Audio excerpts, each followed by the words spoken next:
so we have 106 days until Election Day, and in that time we have some hard work to do. And as JOD always reminds us, we can do hard things.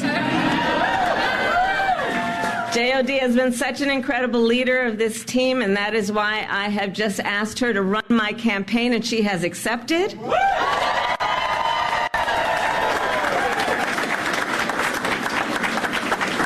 And so over the next 106 days, we are going to take our case to the American people, and we are going to win. We are going to win. And so now I'm getting back to you, Joe. I will tell you, it has been one of the greatest honors of my life, truly, to serve as Vice President to our President, Joe Biden. Joe's legacy of accomplishment, just over a lifetime, but just over the last 3.5 years, is unmatched in modern history. In one term, he has already surpassed the legacy of most presidents who served 2 terms in office. Think about it. And I know everyone here in the campaign, we know. But if we don't know, we got a problem. But I'm going to repeat some for those who might be guests at the moment. Joe got the COVID-19 pandemic under control. Remember those days? He has created more than 15 million new jobs. He brought together Republicans and Democrats and passed historic legislation. And I'm going to tell you, I'm a firsthand witness to all this work. I would sit with Joe in the Oval Office while he would bring members of both sides of the aisle and talk and listen and help them see what they may have in common and how we can actually work towards solutions. And because of their confidence in Joe, these accomplishments occurred. Joe has stood up for democracy at home, and he has stood up for democracy abroad, and he has always stood up for what he believes is right. And many of you may know, I first came to know Joe through his son, Beau. Beau and I worked together as state attorneys general. And back then, Beau would often tell me stories about his dad. And he would talk about the kind of father and the kind of man that Joe Biden is. And he would talk about the qualities of his father. And the qualities that Beau revered the most are the same qualities that I see every day in our president. His honesty, his integrity, his commitment to his faith and his family, his big, big heart, and his deep love of our country. And I don't need to tell you all, you know Joe's background, right? I mean, he grew up in a middle-class family in Scranton, and he has never forgotten where he comes from. And so, again, I am a first-hand witness from being with him in the Oval Office to the Situation Room and seeing him on the global stage with world leaders. President Joe Biden fights for the American people, and we are deeply, deeply grateful for his service to our nation.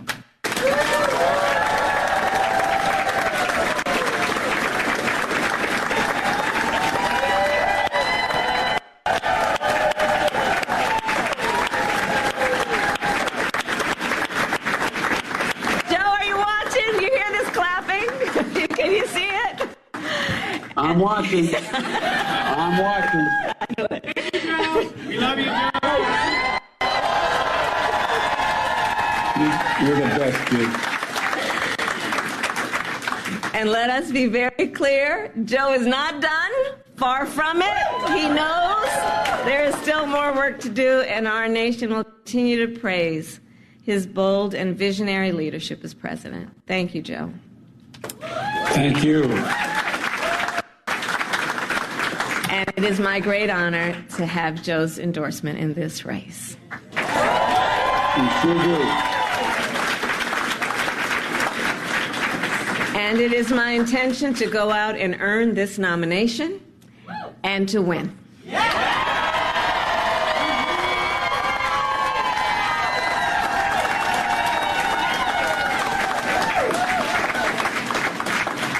So in the days and weeks ahead, I, together with you, will do everything in my power to unite our Democratic Party, to unite our nation, and to win this election.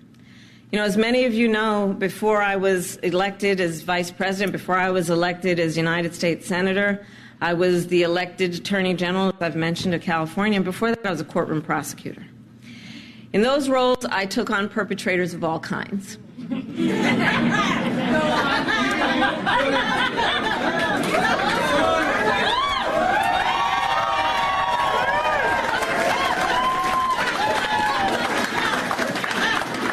Predators who abused women, fraudsters who ripped off consumers, cheaters who broke the rules for their own gain. So hear me when I say, I know Donald Trump's type.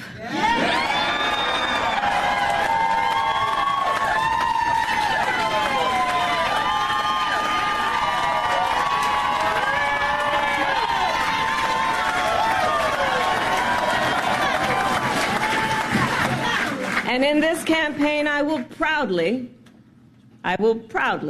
put my record against his.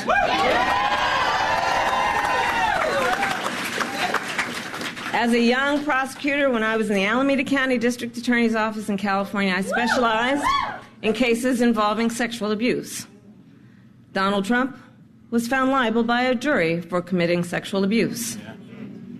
As Attorney General of California, I took on one of our country's largest for-profit colleges and put it out of business.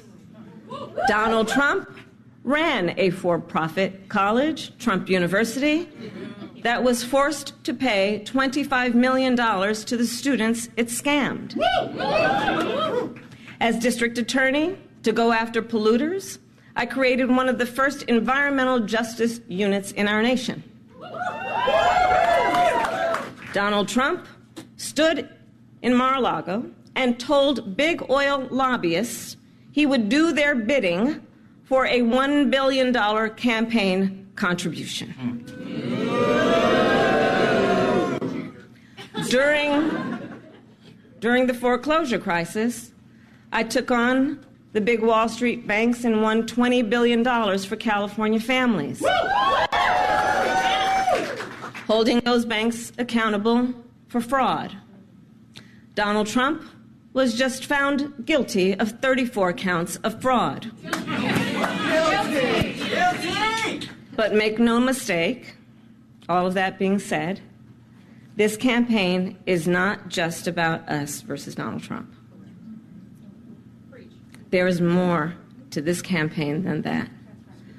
Our campaign has always been about two different versions of what we see as the future of our country, two different visions for the future of our country. One focused on the future, the other focused on the past. Donald Trump wants to take our country backward to a time before many of our fellow Americans had full freedoms and rights. But we believe in a brighter future that makes room for all Americans. We believe in a future where every person has the opportunity not just to get by, but to get ahead. That's right. We believe in a future where no child has to grow up in poverty, where every person can buy a home, start a family, and build wealth, and where every person has access to paid family leave and affordable child care. That's the future we see. Together we fight to build a nation where every person has affordable health care, where every worker is paid fairly, and where every senior can retire with dignity. All of this is to say, building up the middle class will be a defining goal of my presidency.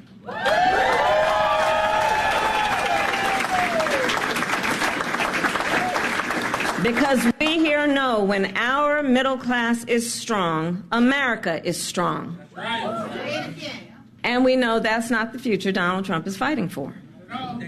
He and his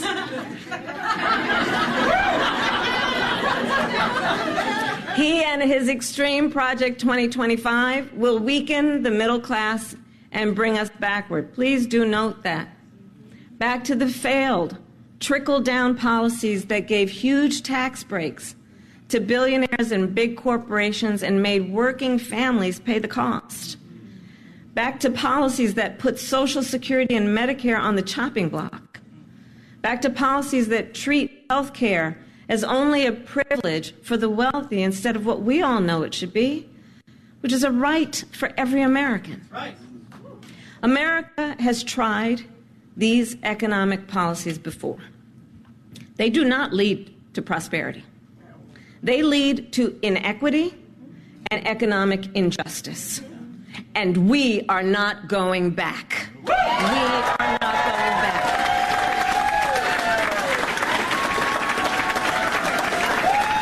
You're not taking us back.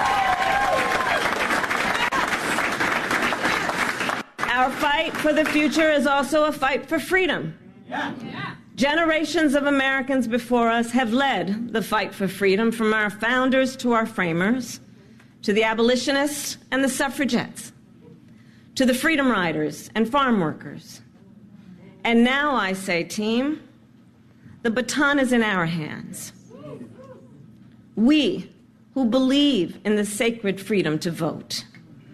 We who are committed to fight to pass the John Lewis Voting Rights Advancement Act and the Freedom to Vote Act.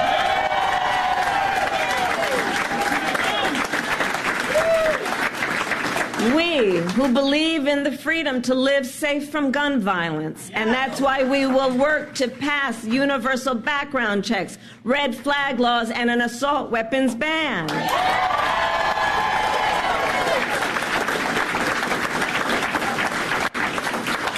We who will fight for reproductive freedom, knowing if Trump gets the chance, he will sign a national abortion ban to outlaw abortion in every single state, but we are not going to let that happen.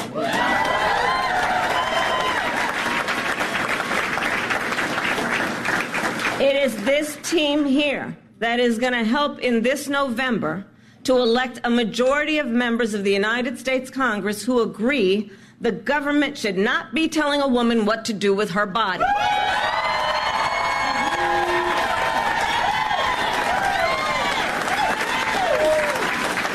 And when Congress passes a law to restore reproductive freedoms, as President of the United States, I will sign it into law.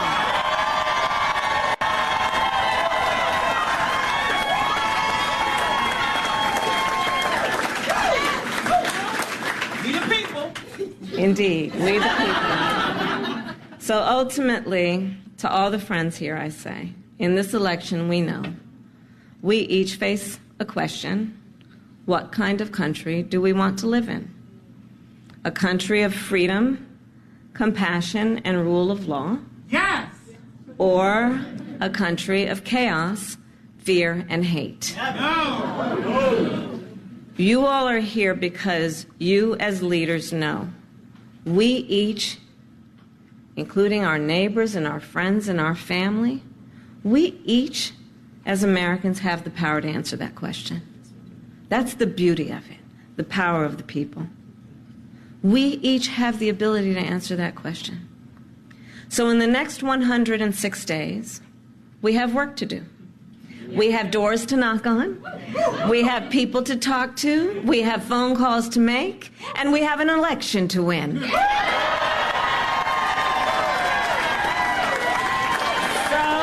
you ready to get to work?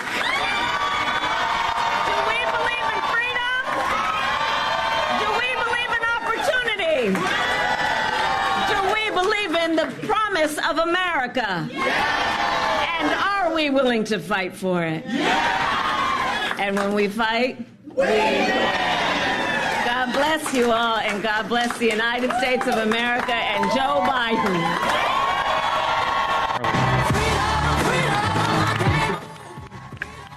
You have been watching and listening live to Kamala Harris, now, in theory, the presumptive Democratic nominee for president, at the headquarters there of what was the Biden campaign just as of yesterday in the 1 o'clock hour here on the East Coast. Now, Kamala campaign headquarters, as you can see from the signs behind her there. This was also the first time that we heard from President Biden since announcing that he is no longer seeking re-election and seeking the White House once again. The president calling in, speaking by phone. Of course, he is recovering from COVID. But what you just heard right there, Kamala Harris, for the first time, making her pitch to the American public as to why she believes she should carry on the Democratic Party in the White House for the next 4 years. Good evening. Thanks for being with us here on the Hill. I'm Blake Berman. 3 out of the last 4 Mondays, including tonight, we start with a form of this. Can you believe where we are in this presidential race right now?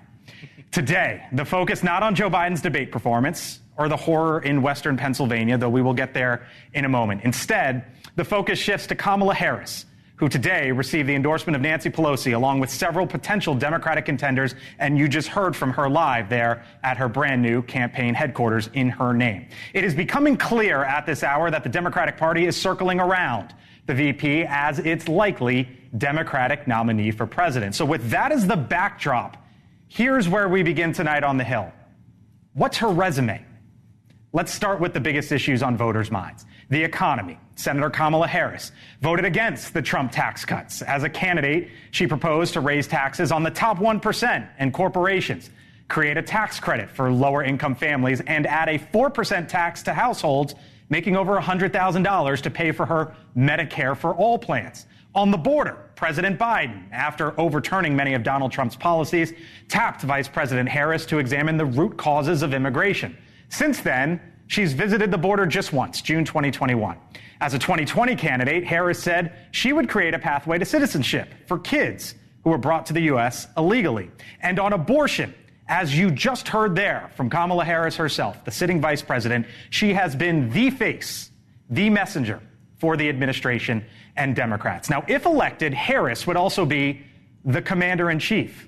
She is a firm supporter of NATO and had never been to Europe before becoming vice president. Now, on the issue that divides Democrats, Israel, she backs a two-state solution, supported the Abraham Accords, which were negotiated during the Trump administration. Harris has also criticized Israel in the recent months, saying Israel must do more to protect civilian life. You heard a little bit there about her tenure as the California Attorney General. That will unquestionably play a role going forward. We just heard it from her, and you'll hear from from Republicans how they try to frame it. Kamala Harris sued the major oil companies as the Attorney General. She also, by the way, sued the Obama-Biden administration over an environmental assessment that would lead to fracking off California's coast. Perhaps her most high-profile decision came when she declined to pursue the death penalty against a gang member who shot and killed a police officer. That, just part of the resume of Vice President Harris, which is set to be scrutinized as she reapplies for the country's top job. We begin tonight with 2 Democratic members, both of the Congressional Black Caucus. Jennifer McClellan is a Democrat from Virginia. Gabe Amo, is a Democrat from Rhode Island. Thank you both for being with us here on the Hill. You just heard from the sitting vice president who hopes to be the nominee for your party, and it's looking like that. I'll start with you, Congresswoman McClellan. She says she's proud to put her record against Donald Trump's. Is that what you think we're going to hear from VP Harris going forward, what we just heard from her today? And I wonder on the issue of taxes, is she going to be like Bernie Sanders and call for major tax hikes? And the issue on the border, does she need to talk to the Border Patrol chief, Congresswoman? We've heard here at NewsNation that she hasn't talked to him in a year. And I wonder what you think we're going to hear from VP Harris. So I would say first on the border, we had a bipartisan border solution that Democrats and Republicans were ready to vote for, that then the Republicans scrapped at the behest of Donald Trump because he didn't want a win for Joe Biden, an example of Donald Trump and Republicans putting politics over people. I think the vice president will start there. And on the economy, she will build on the Biden-Harris administration's economic policies that center the middle class, that center building an economy that leaves no one behind, whereas we know Donald Trump will put his tax cuts in place that blew a hole in our budget, that put the rich above the middle class. His proposals, as outlined in Project 2021 and 2025, and then also his own proposals that would effectively be a tax on the middle class. So I think we have heard the beginning of a campaign that lays out very stark contrast on these issues, on protecting reproductive freedom, on protecting everyone from the effects of climate change. You know, Congressman, I'm looking at the approval ratings here of VP Harris, and it's an uphill challenge for her, to say the least. 38% favorable rating, unfavorable rating at 56%. Why is that the case? And do you think this late in the game, with just 106 days until Election Day, she could turn that around? And if so, how so? Well, look, it's very clear to me, as my colleague, Congresswoman McClellan slates, the contrast is clear. Now we have to articulate that. She is going to be the Democratic nominee. She was going to earn and win that nomination, and it will not be a hypothetical. This will be a real matchup, a matchup about the future versus the past, a matchup around freedom versus the restriction of fundamental rights in this country. And so as she articulates that message and shares her record of working hand in glove with President Biden to accomplish historic things, we're going to see those numbers reflect that. But let's not focus on the numbers today. Let's focus on the two visions that are at hand. You know, it seemed like there was a lot of relief in that room. There was a lot of laughter. As you know, there was a lot of intra-party fighting among the Democrats. But I wonder what you both would say to those out there who say, you know what, I don't like how this turned out. That Democrats had a primary and the will of 14 million people got overturned. Well, I would say at the end of the day, it was President Biden's decision whether to press forward or not, and he felt that it was in the best interest of the country and the party not to press forward, and we have to respect that decision. But when he was running in the primaries, everybody understood it was a Biden-Harris ticket. And let me tell you, the base is excited. I have had, between my phone blowing up from people who had been on the sidelines to being on a call last night with 40,000 women who were excited and ready to go to elect Kamala Harris, a campaign that raised over 50, I think you heard, $90 million in 24 hours. And even on that call alone, raising $1 million in a couple of hours. And so the base is excited. They're ready to go.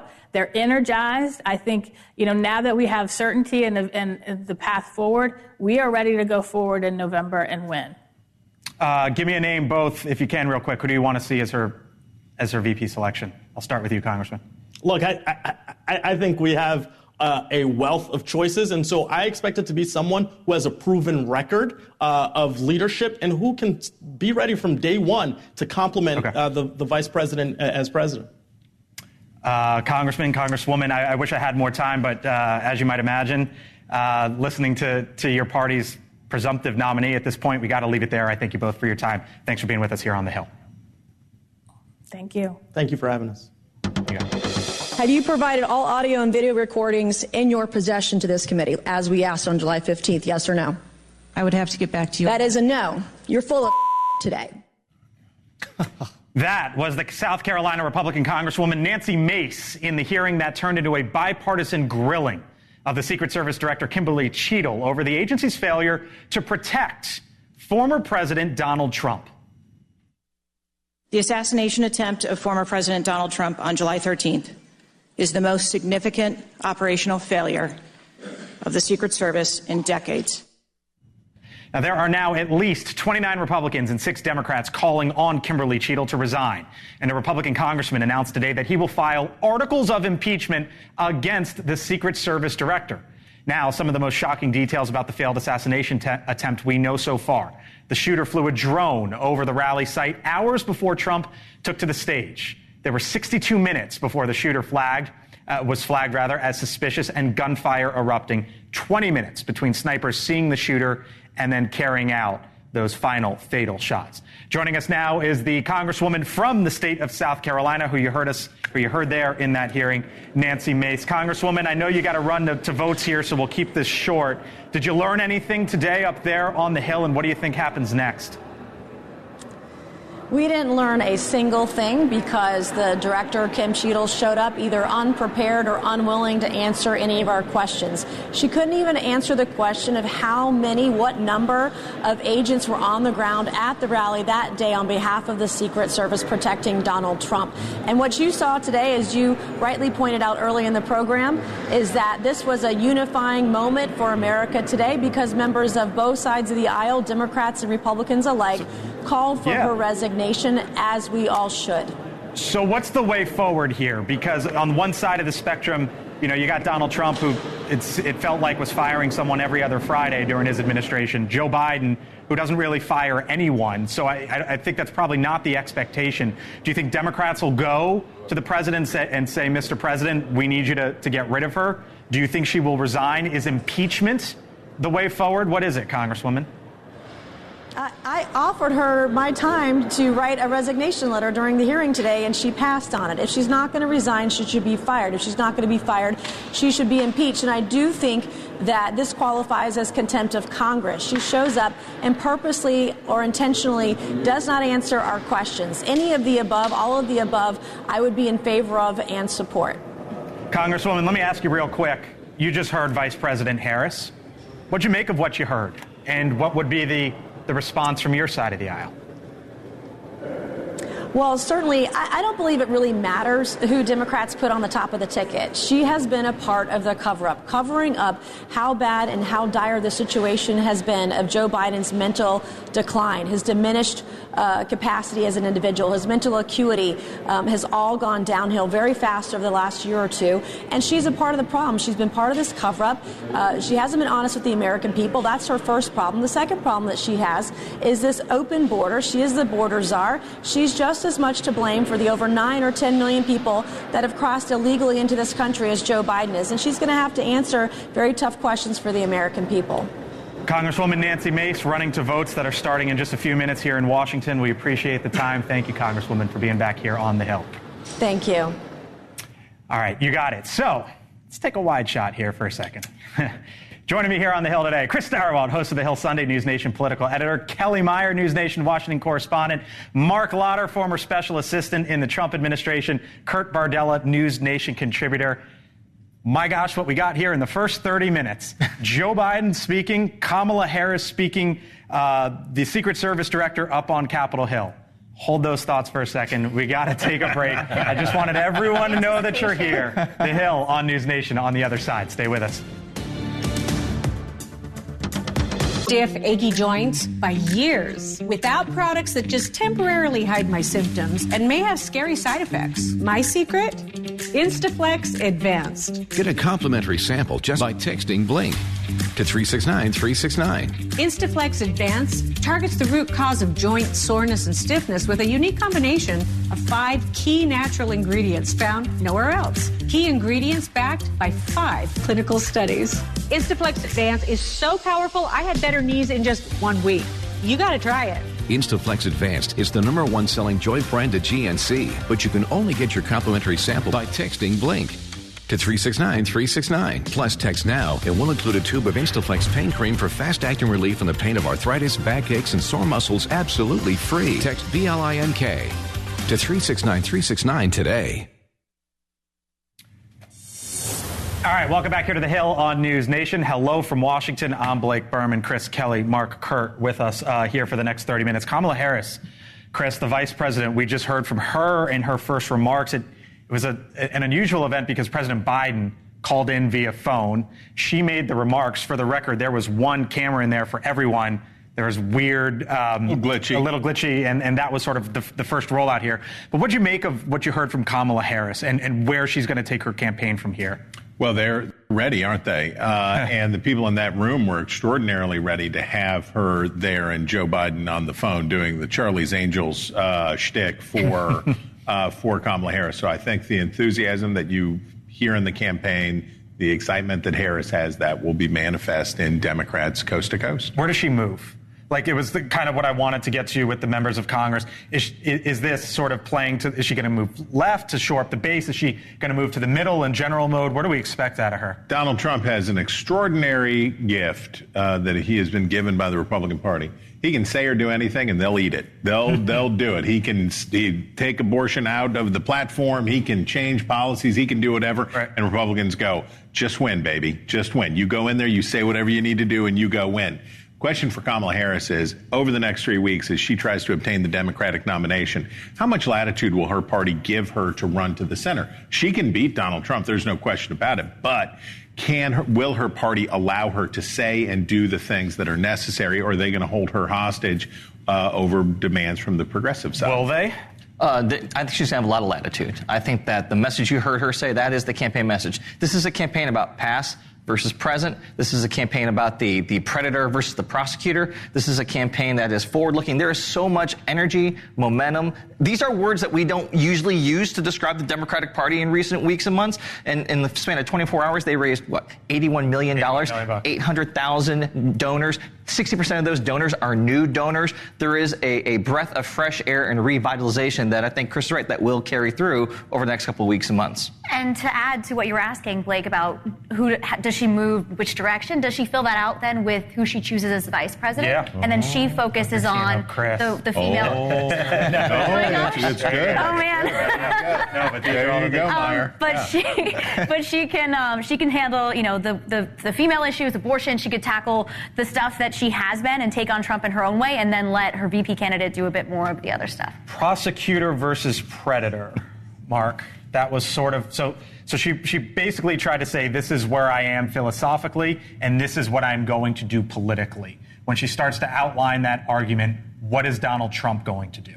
People can't afford gas and groceries. 12 million illegal immigrants have come across the border. Democrats think they shouldn't have to prove whether you're a U.S. citizen to vote. She bailed out the BLM rioters, protesters, arsonists, including one who's now charged with murder in Minnesota. She is a radical. And she's about to have about $100 million dumped onto her welcoming parade by Republicans to define her. Rule number one in politics: define your candidate or your opponent before they define themselves. And there's a lot of tape on her out there. Thankfully, though, she told us that Ukraine's a small country next to Russia, which is a big country. So you would say what to that? Well, one thing that I took away from just watching that a minute ago was how different it was to watch her versus Biden. We aren't sitting here wondering, is she going to stumble? Is she going to say the wrong thing? Is she going to get confused? Is she going to have a senior moment? I think just that dynamic has such a bigger play because the Republicans spent the last 3 months saying over and over again, Biden is too old. He's not with it. We just watched this 90-minute meandering, whatever that was at the Republican National Convention. I don't think you can ignore that part of it either. All right, so now there's a decision to make, right, as Kelly was just talking about. Kamala Harris, again, she's not officially the Democratic nominee for president, though it's heading in that direction, and she's got to make a decision on who would be her vice president. What could that look like? Steyerwalt here to break it all down. Chris? Are you a white dude from a battleground state? Maybe you could be Kamala Harris's running mate. Maybe it's you if you're out there. Okay, so this is a big deal for Harris because it sends a message to her party, but it also sends a message in the general election about what kind of president she would be. And what we typically look for in a running mate is what? Somebody to shore up a weak spot. Donald Trump chose J.D. Vance because he thought he could. He was ahead in the polls. He was leading. So he didn't go to expand. He didn't go to balance out. He went to double down and reinforce, which can work. Bill Clinton picked Al Gore, and that worked out just fine for them. But I want to go through what the namers of names, the talkers of talk here in Washington, where the conventional wisdom is, and maybe what's a little different. So first, let's start with, if we're talking about white dudes in swing states, here's the biggest swing state of them all, the most important one, Pennsylvania. Governor Josh Shapiro, he's a moderate Democrat in a crucial swing state. He would be the first Jewish national candidate elected nationwide. That's a big deal at a time where Republicans are poaching Jewish voters from Democrats. That's significant in Pennsylvania. And he's quite popular. He's a lot more popular in Pennsylvania than Biden is. Disadvantages? 2 years as governor. The anti-Israel activists in the Democratic base were going to be a huge problem for the party in Chicago, potentially. They do not like him and his staunch support for Israel, and he's got no foreign policy experience. Okay, what about the next one? Now, this is the one. This is the guy that I think is the one to watch. I think that if the smart money is on Roy Cooper, governor of North Carolina. He has won repeatedly in North Carolina, 6 times statewide. He's term limited, so you're not giving anything up, right? You're not vacating a seat that Democrats then have to replace. He is very popular compared to Joe Biden in that state, so that's all good for him. Downside, nobody knows who Roy Cooper is, which is kind of okay because he's just like a generic politician. He's some dude.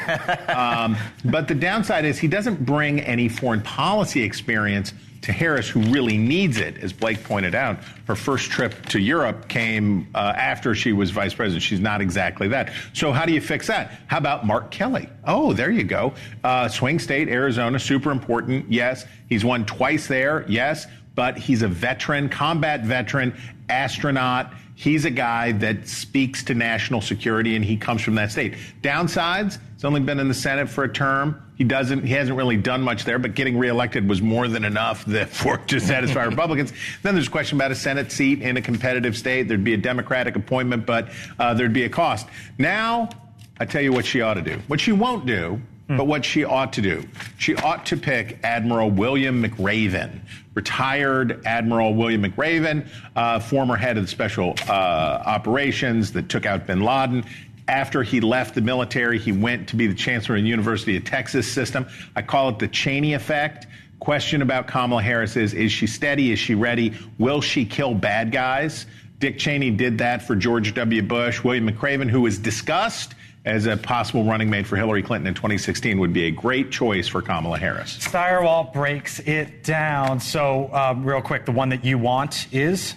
I'm with Chris, actually. I think the North Carolina governor makes a lot of sense. Someone who has won in a red state successfully and could put that state in play for the Democrats. And if she did that, that would change. That would be, I think it's not in play right now, but if Roy Cooper could put in. And like you said, it doesn't cost us anything as Democrats. We're not losing a sitting governor, a sitting senator in a competitive seat. Like that's key. The one you don't want as a Republican is? We have about a dozen or so pathways to 270. Kamala has 0 that don't include Pennsylvania, where she's losing badly. Okay, so that's a reference, I guess, to Josh Shapiro. The timeline here, Kelly, real quick. Yeah. We don't know. Yeah, I mean, in terms of when she's going to pick. No clue. No, this is completely unscripted moment. Yep. We are just going day by day. Why are you not telling us, Kelly? You know, but you won't tell us. All right, the other side of the break, we are speaking with the head of the Republican National Committee, Donald Trump, and his team. What do they do now? That's when the Hill returns. The Republican National Committee. Michael, thanks for being back with us here on the Hill on NewsNation. Appreciate the time as always, sir. Let's start with seemingly the last day and a half or so. President Biden is out, Kamala Harris seemingly in. I wonder what changes that you've made as a result of what we've witnessed here over the last 30 hours or so. I don't think structurally we're going to have to make any changes, because if you're talking about running against the Biden-Harris administration and all of the different policies that they have implemented over the last 4 years to open up our southern border and allow 10 million illegal immigrants to come across, their inflationary spending, which has caused grocery prices, rent prices, gasoline prices to go through the roof or weakened their standing in the world, Kamala Harris is going to bring absolutely no different approach to the ticket. In fact, she's going to double down on every single one of those policies. So for us, we're going to continue to run our race. We're going to continue to talk about how Donald Trump is the only candidate that is going to be able to unite America and really truly address the issues that are on the table for every American family. I hear you say structurally no changes, but Michael, we've seen in the last 24 hours Kamala Harris raising $81 million since President Biden has stepped aside. I would think that there would be some disaffected Democrats who thought that President Biden was just too old to move on forward and worried about his health, who now might say, you know what, I'm back in. So even though structurally you say no changes, do you believe that there's going to be a shift of some disaffected Democrats who are now in on the Democratic side? It is certainly not surprising that there are people who were waiting to see what was going to happen here, that they were then going to turn around and put money into the race. Look, the Democrats are going to have a ton of money. They've always had a ton of money. We are going to have the resources that we need on our side to reach every single American family and every single voter to get our message out. And we're going to make sure that we hit our marks the same way that President Trump did in the debate and the way that he did at our convention and has every day through the campaign. What states are you specifically looking at potentially shifting one way or another, Michael, as a result of all this? What we have seen so far is of the 7 original battleground states, we are still continuing to lead in every one of those 7. We are moving on offense into states like Minnesota, Virginia, New Hampshire, and even New Jersey. And so we are going to continue to play offense across the map. And the Democrats don't even have a candidate today. So they're certainly going to, as a party, have to play defense in all of these states while they go through the process over the next couple of weeks of locking down a candidate. So you mentioned not officially having a candidate at this point in time. Of course, you're coming off the RNC. Democrats will have their convention in 4 weeks' time. I want you to listen to something that J.D. Vance said today out on the trail, and I'll get your reaction on the other side. If you want to lead this country, you should feel grateful for it. You should feel a sense of gratitude. And I never hear that gratitude come through when I listen to Kamala Harris. I was told I was going to get to debate Kamala Harris, and now President Trump's going to get to debate her. I'm kind of pissed off about that, if I'm being honest with you. All right, so you heard him there on the debates, Michael. Let's talk about it, because Donald Trump and the RNC agreed to 2 debates with Joe Biden. One happened, and one more is on the schedule. But now that it's not Donald Trump versus Joe Biden, are you going to push for more than just one? Where are you right now? What does Donald Trump and your campaign want?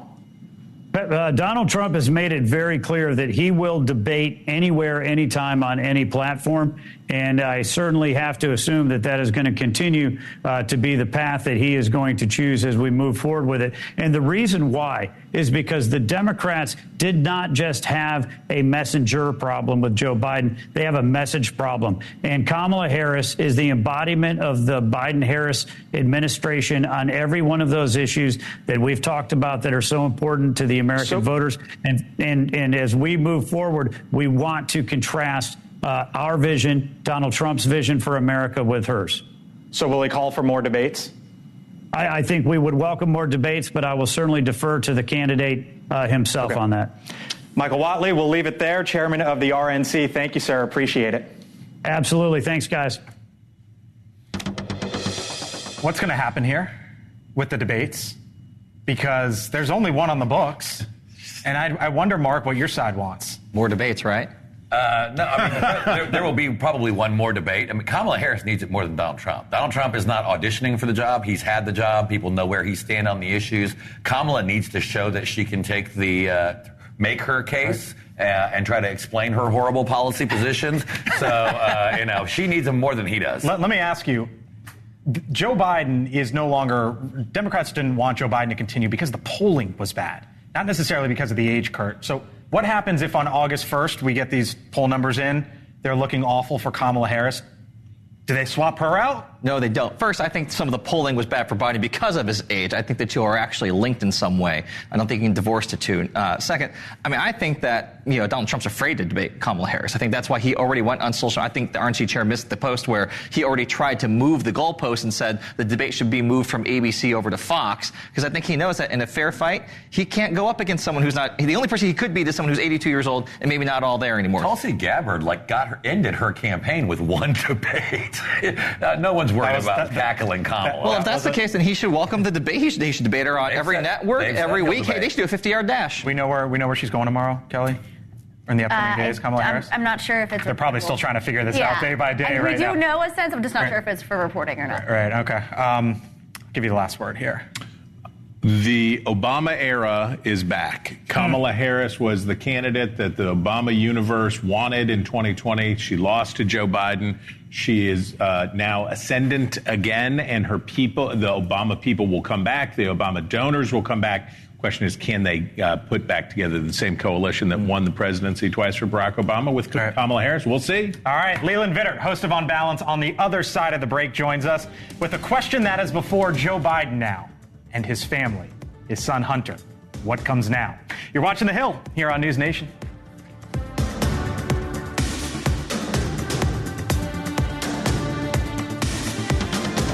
Instaflex Advanced is the #1 selling joint brand of GNC, but you can only get your complimentary sample by texting STYLE to 321321. Plus, text NOW. It will include a tube of Instaflex pain cream for fast-acting relief in the pain of arthritis, backaches, and sore muscles, absolutely free. Text STYLE to 321321 today.